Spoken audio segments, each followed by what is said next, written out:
picture this. It's 3 a.m., you're staring at a screen, your eyes are just blurring, you've got a deadline at 8 a.m., the slide deck is a total mess, the research feels thin, and you're just exhausted.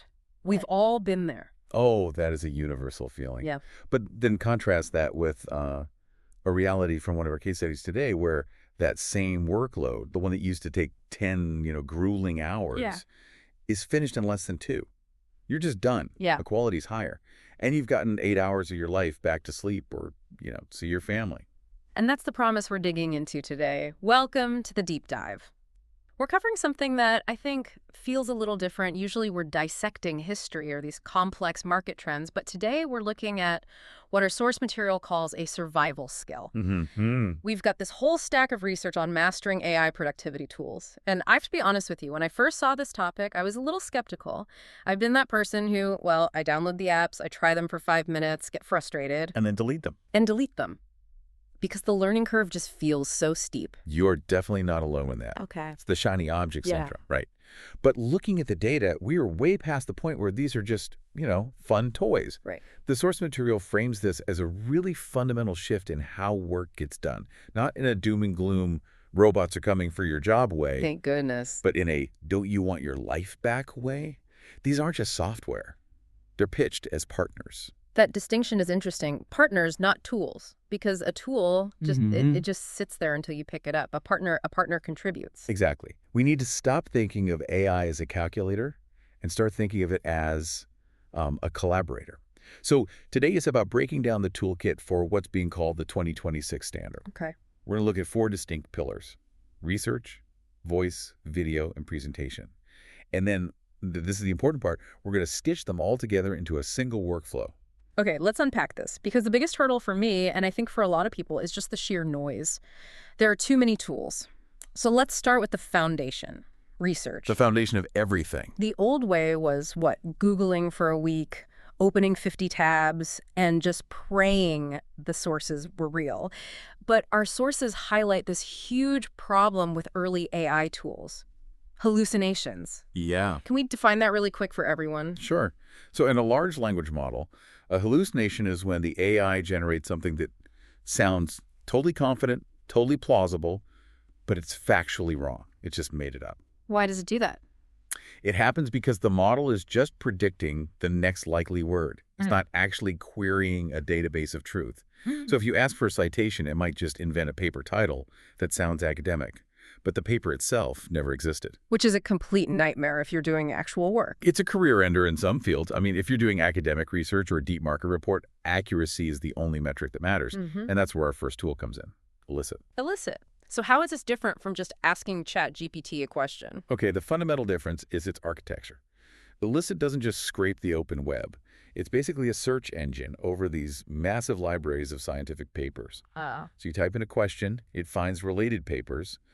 But then, and this is the key, it summarizes the abstracts of those specific papers. So it's built for honesty. It's built for rigor. It constrains the AI's creativity to the text of the source documents. If it lists a citation, you can click it and read the actual PDF. Okay, but let's be real. Most of us aren't writing PhD theses every day. What if I just want to know what's happening in the news? Elicit sounds like overkill for that. It is. And that is exactly where Perplexity comes in. You can think of Perplexity as the bridge between a standard Google search and a chatbot. I've been seeing this name pop up everywhere in tech circles. For good reason. Well, its superpower is the fact check. You ask it a question, it browses the live internet news sites, Reddit, whatever, and it compiles an answer. But every sentence has a little footnote number. Oh, that's smart. You click the number, you see the original website, it lets you verify the AI immediately. It's great for just scanning news, checking viewpoints, without opening those 50 tabs we talked about. So Elicit is the library, Perplexity is the newsstand. What about the big players? I mean, Google is pushing Gemini so hard. Gemini is interesting. Their deep research feature is incredibly fast because it has this huge context window. It can hold a lot of information in its memory at once. But, and this is a big warning from our source material. Here's where the nuance comes in. You have to be careful. The sources warn that Gemini, because it's a more general creative model, still carries a higher risk of hallucination than Elicit.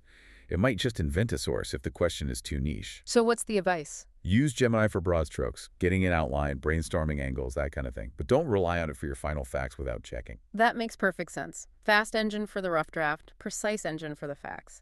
So let me just boil this down. If accuracy is the only metric that matters, if I absolutely cannot afford to be wrong, where do I go? Elicit for deep science, Perplexity for checking news facts. Short and sweet. Okay. So we've done our research. Now we need to communicate it. And the sources talk about this huge shift from text to voice. Yeah, this is one of the fastest changing areas.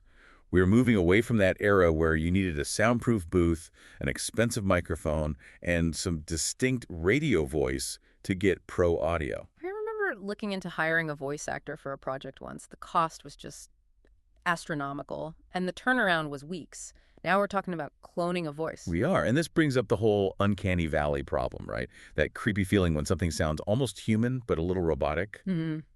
The goal is to cross that valley, and the gold standard right now, according to our material, is ElevenLabs. I've heard this one creates voices that actually sound human. It's not just about sounding human, it's about performance. That's the key. With ElevenLabs, you can upload a small sample of a voice, even your own, and it creates a clone that you can really manipulate. Speed, pitch, stability. When you say stability, what does that mean in audio? Stability basically controls how much emotion the AI adds. So low stability means the AI takes risks. It might shout or whisper or even crack its voice to simulate drama. High stability, it stays consistent, like a newsreader. So if I'm telling a story and I need the narrator to sound devastated or ecstatic, ElevenLabs can actually do that. It captures that nuance. It's the tool for storytelling. But it's not the only player. The sources also talk about Minimax. Minimax, that sounds like a villain in a kid's movie. It's the speed specialist. If ElevenLabs is the method actor, Minimax is the 24-hour news anchor. It just processes data incredibly fast, and the sound is very clean, very articulate. But does it have the soul? Not really. That's the limitation they cite. It lacks that deep emotional range, that breathiness of ElevenLabs. Yeah. But if you have a massive amount of text to process, say converting a long report into an audio summary for your commute. Then Minimax is the efficient choice. Exactly. Cost-effective and fast. Okay, so is there a clear dividing line for when to use which one? Yes. Emotion and story go to ElevenLabs. Speed and volume go to Minimax. Got it. Okay, let's pivot to what the source calls the trend of 2026. Video.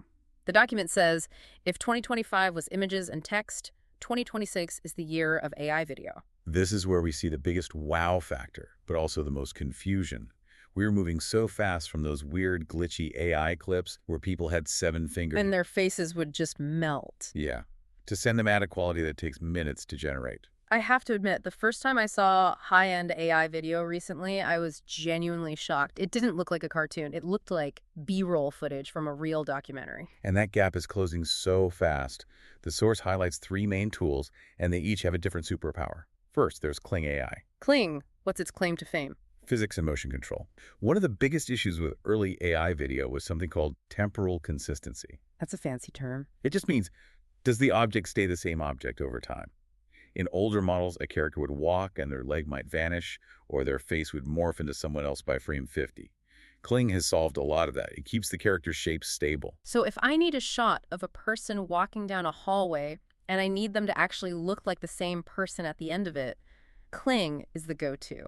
Precisely. It can handle complex actions, walking, turning, moving back and forth without, breaking the physics of the image. Then we have Runway. I feel like Runway has been around for a while, at least in AI years. Runway is positioned as the tool for the artist.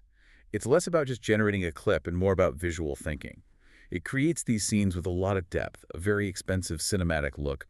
Plus, it has editing tools built right into the browser. So you can fix and cut the video right there instead of exporting it to Premiere or Final Cut. Correct. It's a creative suite. But then if you just want something done exactly as you asked for, without all the artistic flair, there's VO from Google. The obedient one. The obedient one. VO is described as following prompts exactly. It's a great budget option, perfect for high-volume social media drafts where you just need the video to exist and match the text. Okay, so let's bring it back to the practical test. If I need a character to walk across a room without glitching out, who wins? Kling AI is the current king of motion control and stability. Okay, we're halfway through the toolkit. We have the research, the voice, the video. Let's take a very brief moment before we get into the final piece of this puzzle, presentation. Mid-roll sponsor, read placeholder. And we are back. So we have all these raw materials. We have our facts, our audio, our visuals, but eventually you have to present this stuff to a boss, a client, a team, and that usually means the dreaded slide deck. The nightmare of manual formatting. Oh, it is the worst. Aligning text boxes, choosing fonts, trying to find images that don't look like those cheesy stock photos. The source is we can hand off 80% of this work. At least 80%. There are 3 tools here, and they all tackle this from different angles. First up, Gamma AI. Gamma. I've heard this described as Notion meets PowerPoint. That's a good analogy. Gamma is the wow factor tool because it completely changes the paradigm. You don't drag and drop boxes anymore. You just talk to it. What do you mean? You give it a topic where you paste in your rough notes, and it builds the deck for you. It handles the layout, the text, the images automatically. It does it. It does it. It's designed for pure speed. If you need a presentation in 10 minutes for a meeting, Gamma is your answer. It looks modern, it's polished. The only downside is sometimes you have to swap out a few images it picks. But all the heavy lifting is done. That sounds like a dream for a quick pitch. But what if I have that 50-page PDF we talked about?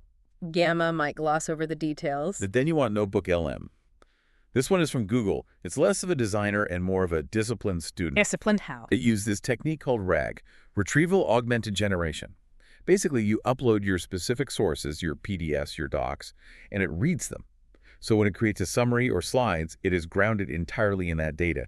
It doesn't hallucinate outside info. Oh, interesting. It's perfect for students or technical presentations where accuracy is way more important than aesthetics. So Gamma for the sales pitch, NotebookLM for the quarterly technical report. I assume Canva is still in the mix? Canva is for the control freak. Or, let's be nicer, the designer. Okay. They've added AI tools, Magic Studio, that suggest layouts, but you control every single pixel. If you need a very specific brand look, or you want to design a unique infographic, Canva is still the best. It's just slower than Gamma. Okay, so here's the scenario. I have a dense 50-page PDF, and I need a summary deck for a board meeting. Which tool? NotebookLM. It reads the file and stays disciplined to the source data. Okay. We have covered the individual tools, but here's where it gets really interesting for me. The source material talks about the integrated workflow. It's not just about using these in isolation, it's about connecting them. Right. If you use them separately, you're just saving minutes here and there. But if you connect them, you change the entire production method. You stop being a writer or an editor, and you start being a producer. The source outlines a 30-minute A to Z process. Let's walk through this step by step. Let's say we're making a short explainer video about, I don't know, the future of coffee. Okay, great example. Step 1, research. You don't Google. You use Perplexity. You ask it for the latest trends in coffee production, climate impact, market data. You get the facts and the sources in minutes. Okay, data acquired. I know the story. Step 2, script. You feed that specific data into Gemini. You ask it to write a 60-second video script based only on the facts you just found. You can tweak it, give it some personality. Script is done. Step 3, voice. You copy that script into ElevenLabs. You pick a narrator voice, maybe a gritty documentary style, maybe a bright commercial one. Hit generate. Now you have a professional voiceover. No studio needed. Step 4, video. This is the magic. You take the script scenes, farmer walking in a field, coffee beans roasting, and you describe them to Kling AI. You generate the visuals to match your story. And finally. Step 5, packaging. You take your key data points and the script, and you feed that outline into Gamma AI to create a presentation deck to pitch the whole idea. And the claim is this whole process can take 30 minutes. From an idea to a rough, presentable product. Yeah. Yes. The friction is just gone. The information flows from one tool right to the next. So the key is the handoff between tools. Exactly. Data flows from research to voice to video in one single stream. You're not context switching all the time. That is wild. It really reframes the whole narrative. It sounds less like AI will take our jobs and more like AI will do the boring part so we can actually think. That is the core philosophy here. And the source warns against trying to use everything at once. That just leads to confusion. But if you master the workflow, you're not working more. You're working smarter. Which brings us to the big recap. We've covered a lot of ground here. We've talked about Elicit for deep science, Kling for stable video, Gamma for instant slides. But the overarching message, it seems to be about agency. It's about removing barriers. I mean, think about it. Previously, if you wanted to make a film, you needed a camera crew. Right. If you wanted a professional slide deck, you needed a graphic designer. Deep research, you needed a library card and weeks of your time. Yeah. Now, those barriers are just gone. Yeah. The only barrier left is the willingness to actually learn the tool. Precisely. The takeaway isn't that AI replaces humans, it's that humans who use AI replace those who don't. It's a force multiplier. And the source gives some specific advice on how to start, right? Because this list we just went through can feel pretty overwhelming. The advice is simple. Don't try to build the 30-minute workflow today. Start slowly. Pick one pain point. Do you hate making slides? Download Gamma. Do you struggle finding good sources? Try Perplexity.